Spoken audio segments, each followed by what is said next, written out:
Gift city में हूँ, जैसा कि आप यहाँ देख पा रहे हैं। और आपने गेटवे ऑफ इंडिया का नाम सुना होगा, आपने इंडिया गेट का नाम सुना होगा, लेकिन इस समय हम एक और भविष्य के गेटवे ऑफ इंडिया पर खड़े हैं। और वो मैं इसलिए कह रहा हूं क्योंकि ये गेटवे ऑफ इंडिया है ग्लोबल फाइनेंस सर्विसेज के मामले में। और आज गिफ्ट सिटी के चेयरमैन श्री हसमुख आदिया जी मेरे साथ हैं।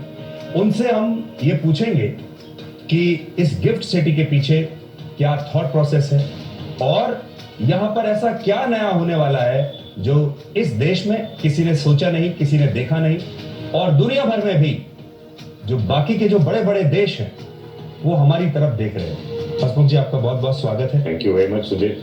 और गिफ्ट सिटी में मैं आया, वाकई it looks very gifted. Thank you very much. But आप हमारे दर्शकों को बताइए कि इसके पीछे, इस सिटी को बनाने के पीछे क्या थॉट है। और सबसे पहले हम ये सोचते हैं कि हमें इंटरनेशनल फाइनेंशियल सर्विसेज सेंटर बनाने का ख्याल यहाँ पर क्यों आया। देखिए, ऐसा है कि मोदी साहब जब गुजरात के चीफ मिनिस्टर थे, वे बैक 2007 की बात है ये, जब उन्होंने इसके बारे में सबसे पहले सोचा।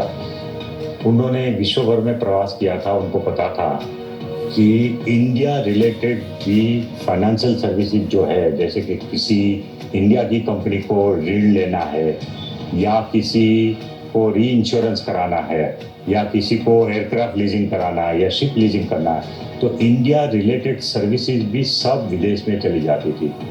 तो उन्होंने ये सोचा कि ये ठीक नहीं है, इंडिया में एक ऐसा फाइनेंशियल सर्विसेज सेंटर बनना चाहिए कि जिसमें न सिर्फ इंडिया के लोगों को वहाँ पर पूरी दुनिया की फाइनेंशियल सर्विसेज मिल जाए, बट विदेश के लोग भी यहाँ पर फाइनेंशियल सर्विसेज का लाभ उठाने के लिए यहाँ तक आए। तो ये आइडिया के साथ उन्होंने देखा था पहले कि सिंगापुर में ऐसा सेंटर है, दुबई में है, अन्य जगह पे भी है। तो उन्होंने इसी तरह से गिफ्ट सिटी का विजन बनाया। ये नाम भी उन्होंने ही दिया था। उन्होंने उस टाइम पे सोचा, जब हम लोग नाम की चर्चा कर रहे थे, तो उनके मार्गदर्शन से ये नाम भी मिला कि भाई ऐसा करें कि जो एक्रोनिम में एकदम बढ़िया हो, तो गिफ्ट बना दिया।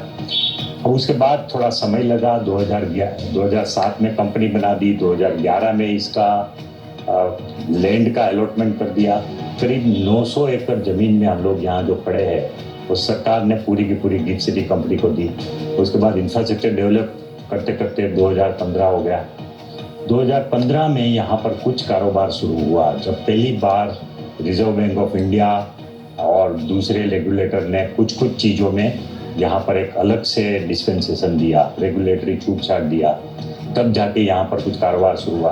But the real change came in 2019 में, जब मोदी साहब की गवर्नमेंट ने एक अलग से गिफ्ट सिटी का एक्ट बनाया, IFSCA एक्ट बनाया। तब से इसको ज़्यादा बूस्ट मिला है। सो अब ये है कि भाई जैसे सिंगापुर, दुबई में बड़े बड़े फाइनेंशियल सेंटर है, लंदन में है, तो उसी तरह से अब हमारे यहाँ भी एक फाइनेंशियल सेंटर बहुत बढ़िया बना है और इसको और आगे बढ़ाने की उम्मीद है हमारी। जी, तो आज जब मैं यहाँ पर खड़ा हुआ हूँ, तो वाकई में जब देखते हैं तो वही हांगकांग और सिंगापुर और दुबई का एक फील आता है।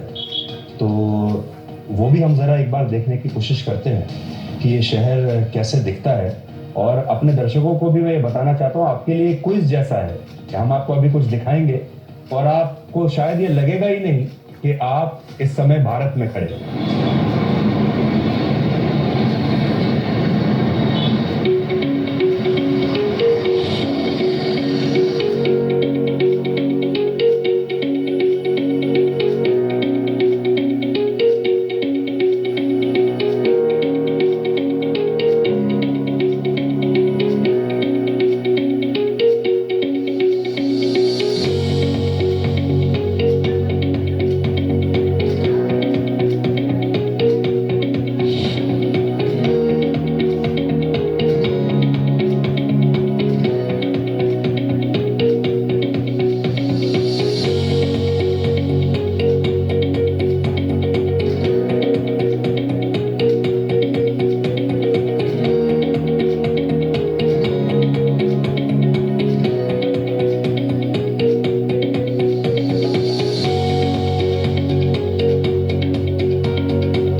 बात कर रहे हैं कि हम इसको